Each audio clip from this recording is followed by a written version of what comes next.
So while this mysterious sound out of context probably wouldn't be that freaky, when put into this situation it becomes quite a bit more eerie. This sound is referred to as upsweep, and it was caught when the Pacific Marine Environmental Laboratory started its sound surveillance system in August of 1991.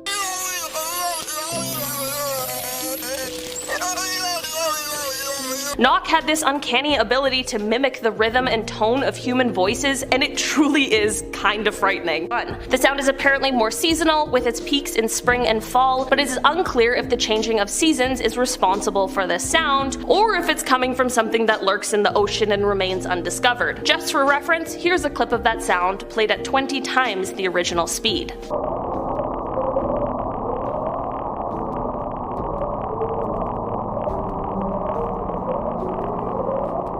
It is possible that this sound could be coming from underwater volcanic activity.